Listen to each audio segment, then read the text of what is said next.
안녕하세요. 니르연구소의 이한경입니다. 2022년 8월 22일 넥스트빅 시작하도록 하겠습니다. 잠재적 위험 진단입니다. 잠재적 위험 진단은 뭐 영상에서도 말씀드렸지만 이거 요약판은 이제 내용이 적습니다. 그래서 여기서만 조금 자세하게 다루고요. 저쪽에 있는 목차는 목차로만 대응을 해드린다라고 보시면 될 것 같습니다. 잠재적 위험 진단에서 가장 큰 건 실적이고요.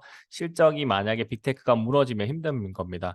쉽게 생각해서요. 애플이 만약에 실적에 스크래치 나거나 테슬라가 실적에 스크래치가 나는 일이 발생하면 무슨 일이 벌어질까요? 글로벌 경제가 거의 망하듯이 내려갈 겁니다. 그거 생각하시면 돼요. 근데 얘네들이 특성이 뭐냐면 미국은 얘가 망한다는 거는 대체 수단이 미국 시장에 있어요. 그게 이제 중요한 거다라고 봐주시면 될 것 같습니다. 이 부분을 생각하시면서 주식 트레이딩 하시고요. 애플이 무조건 좋다, 테슬라가 무조건 좋다라고 생각을 하셔도 되지만 기본적으로는 애플은 괜찮은데 테슬라는 위험한데 이것들도 언제든지 바뀔 수 있다. 그리고 이 두 개가 경쟁을 하면서 이상한 시그널이 나올 수도 있다. 그 뭐냐면 자율주행차 그런 것들 얘기 말씀을 드리는 거예요. 그 다음에 금리 인상과 양적 긴축인데 금리 인상이 이제 다음에 0.75pp 확률이 50%까지 올라왔습니다. 50%까지 올라왔고 이거를 올리는 이유는 하나예요. 주가를 못 올리게 하기 위해서. 그래서 지금은 브레이크가 걸려 있다라고 보시면 되고요. 예, 미 연준이 금리 인상할 때는 아마 0.5pp로 될 겁니다. 그러나 주가는 못 올라간 상태. 그래서 지금 아마 지난주부터 조정이 나오는 거고요. 아마 잭슨 홀 할 때도 그렇게 썩 좋지는 않을 수도 있겠다. 그렇게 봐주시면 됩니다. 그리고 양적 긴축 이게 이제 두 배로 이제 9월부터 시작하거든요. 그러면은 시장에 있는 돈이 줄어드는 속도가 더 빨라지니까 지금 달러 강세가 나오는 거예요. 달러 강세가 나오고 있는 거고 이게 아쉬워요. 제가 이거를 계속 말했는데 달러 강세에 대해서 예측을 못해서 달러를 여러분이 어느 정도 투자하신 분들 물렸을 거라고 생각하고 있고요. 이거에 대해서 책임을 통감하고 있습니다. 그래서 이거는 익절하거나 본절 청산이 가능한 구간이 와요. 그때 꼭 영상을 보시면 좋을 것 같고요. 홈페이지에서 별로 그 공지 사항으로 그러니까 저의 리드 연구소죠. 리드 연구소에서도 공지로 올려드릴 테니까 꼭 참고하시면 될 것 같습니다. 전반적으로 달러는 계속 강세가 될 것 같아요. 지금 정부는 달러 강세 유지할 것 같고, 대기업 프렌들리 정책을 펼칠 것 같습니다. 그러니까 MB 정부 때의 그 경제 정책이 그대로 펼쳐지겠구나를 생각하고 있는 요즘입니다. 그러니까 정상적이지는 않아요, 이게. 자, 그 다음에 스태그플레이션과 리세션 우려입니다. 스태그플레이션과 리세션 우려인데 리세션은 말씀드린 대로 23년과 24년 사이에 온다라고 보시면 되고요. 저는 올해를 2007년도라고 생각하고 있습니다. 여러분들도 꼭 생각하시면서 그래서 현금 보유 계속 말씀드린 거예요. 한 번에 큰 하락이 나온다고 해서 그때가 정점이 아니라는 거 꼭 생각해 주시면 되고요. 만약에 이게 정점이 아니더라도 여러분의 포트에서 주식이 50에서 70 정도는 가져가실 거라고 봅니다. 대체 자산까지 투자를 하시면 위험성 자산은 70%가 될 거라고 보기 때문에 그 부분 생각하시면서 대응하시면 돼요. 현금 30% 가져간다고 해서 죽지 않습니다. 오히려 어 죽을 때 살 수 있는 기회가 됩니다.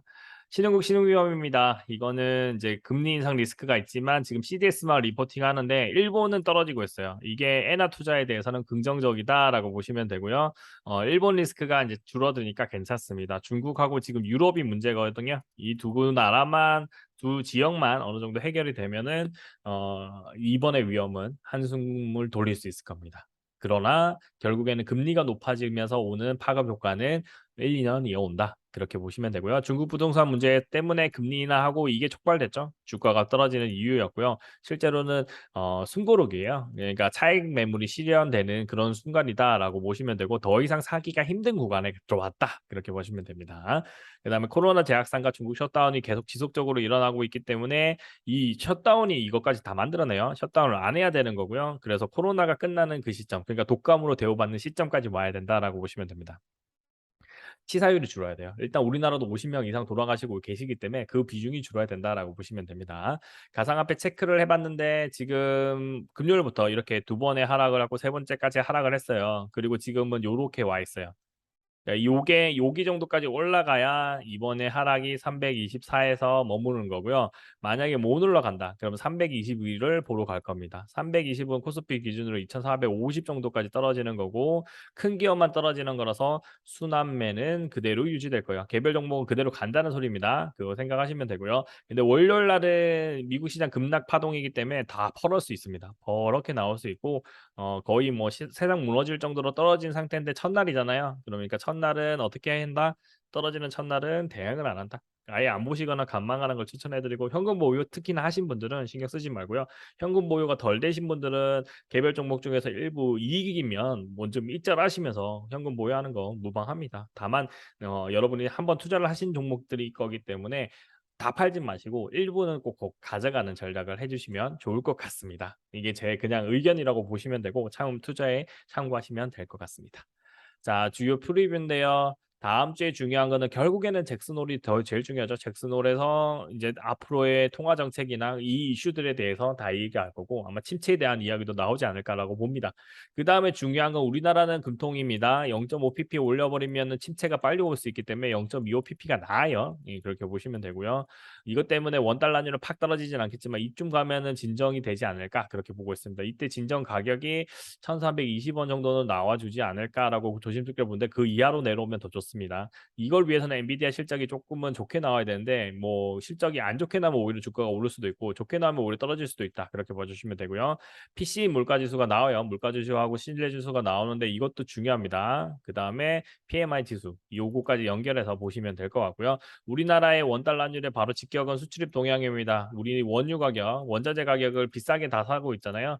그것 때문에 지금 적자가 계속 발생하고 있는 거고 그게 아마 지속적으로 나타나고 있다라고 보시면 됩니다. 이런 상황에서 원달러율이 높아지면은 어떻게 됩니까? 수익 기업들은 주고 나는 거고 수출 기업들은 기분이 좋은 거죠. 근데 우리나라는 대기업들이 다 대부분 수출 기업이죠. 이 부분이 참 그거 한 겁니다. 기업 프렌들리로 가면 요구 방향으로 갈 거고 이거에서 옥석을 잘 가려주시면 될 것 같습니다. 저는 개인적으로 2차 전지 별로 안 좋아하는 거 아시죠? 2차 전지 안 좋아하는 거는 아직 춘추전국 시대라고 봅니다. 네, 지금은 초기 통신 시장이랑 너무 유사하게 닮았습니다. 초기 통신 시장 기억나시죠? 그러니까 지금 위기는 제가 봤을 때 침체가 왔을 때 그러니까 리세션 와가지고 1, 2년 뒤에 오는 침체일 때는 뭐랑 비슷할 거라고 생각하냐면 이때 통신 시장이랑 비슷할 것 같네요. 그러면 어떻게 돼요? 그럴수록 더 현금 보유해서 치고 빠지고 치고 빠지고 하셔야 됩니다. 지금은.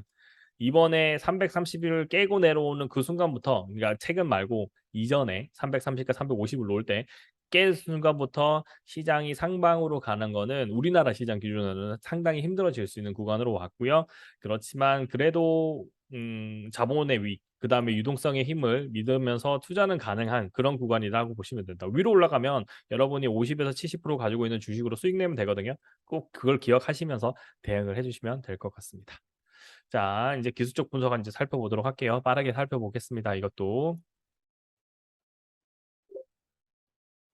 자, 먼저 기술적 분석인데요. 주요한 선물 옵션에서 여기까지 찍었습니다. 여기가 지지선 하나예요. 지지선을 깨지는 않았어요. 딱 여기에 딱 걸려 있거든요.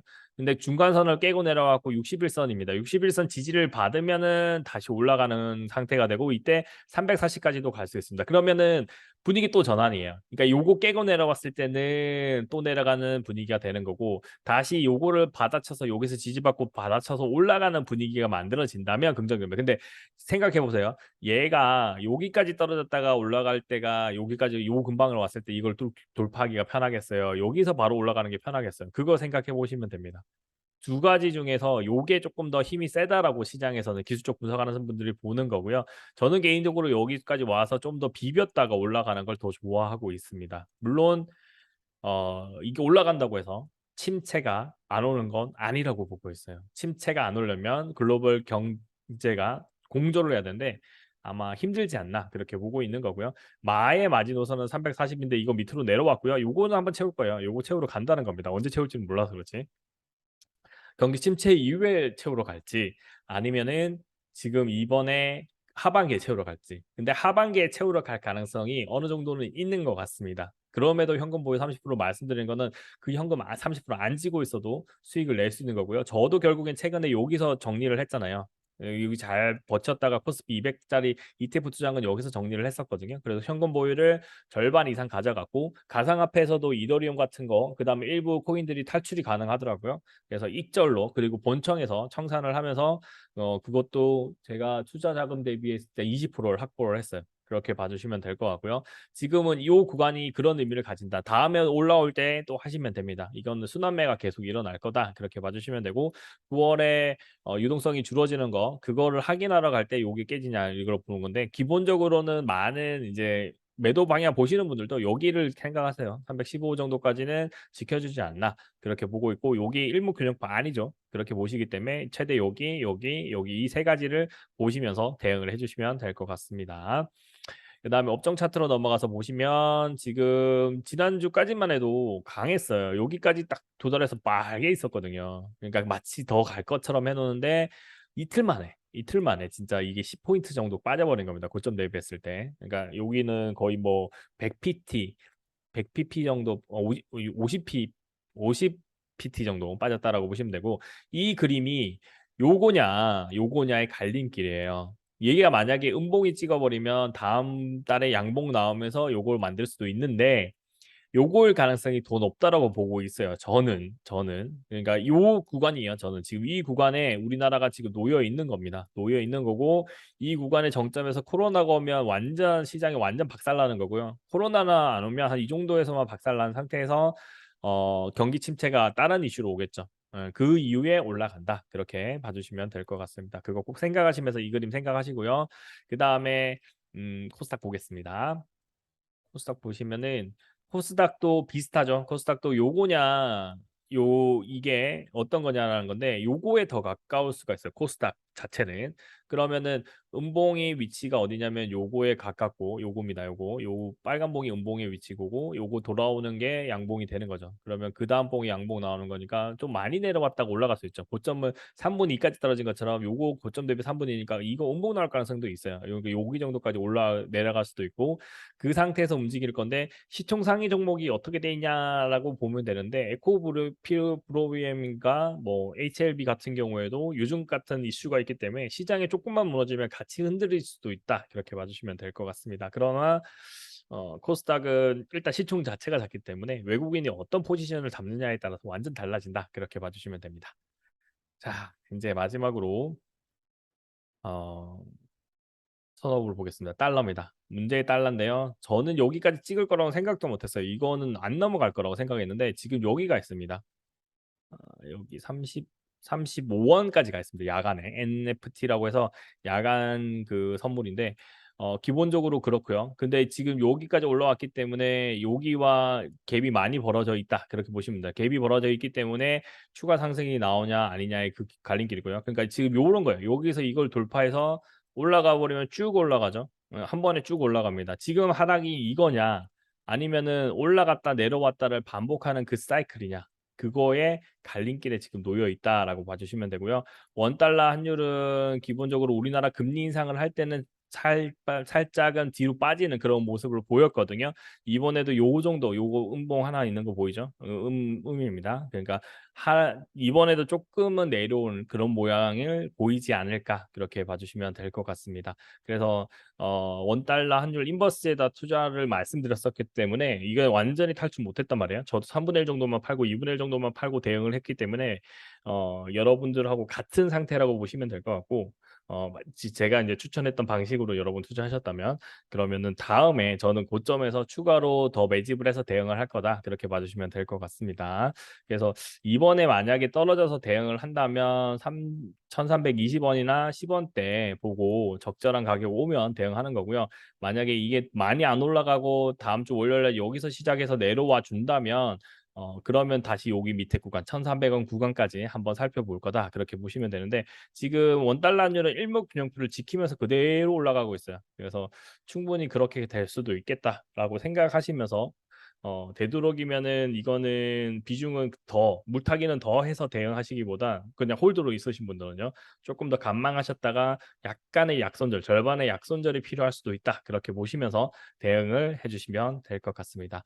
오늘 영상은 여기까지 하고요. 본 영상이 도움이 되셨다면 좋아요와 구독 부탁드리겠습니다. 감사합니다.